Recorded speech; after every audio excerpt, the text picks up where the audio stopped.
ఇక ఆదివారం అనగానే ఫుడ్ విషయంలో అందరికీ గుర్తొచ్చేది చికెన్ మటన్ షాపులు. కిరాణా షాపుల కంటే సండే సందడిగా ఉండేవి మీట్ షాపులే.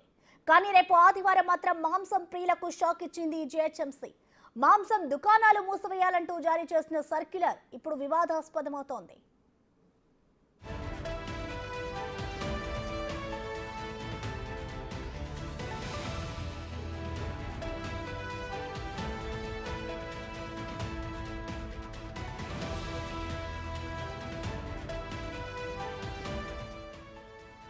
రేపు ఆదివారం మాంసాహారం విక్రయాలు బంద్ చేయాలని ఆదేశాలు జారీ అయ్యాయి. తెలంగాణలోని అన్ని ప్రాంతాల సంగతి ఏమో కానీ హైదరాబాద్ నగరం గ్రేటర్ లిమిట్స్ లో ఉండే మీట్ మార్కెట్స్ అన్ని బంద్ చేయాలని ఆదేశాలు జారీ చేసింది జిహెచ్ఎంసీ.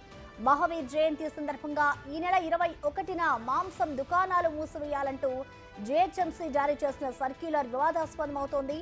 ఆహారపు అలవాట్లపై ఆంక్షలు ఏంటంటూ ప్రశ్నిస్తున్నాయి ప్రజా సంఘాలు. రైట్ టు ఈట్ ఫుడ్ రాజ్యాంగం కల్పించిందని, ఆర్టికల్ 1921కి ఈ విధమైన సర్క్యులర్లు విఘాతం కల్పిస్తాయని, ఇది రాజ్యాంగ విరుద్ధంగా ఉందని జిహెచ్ఎంసీ వెంటనే సర్క్యులర్ వెనక్కి తీసుకోవాలని ఓయూ విద్యార్థులు డిమాండ్ చేస్తున్నారు.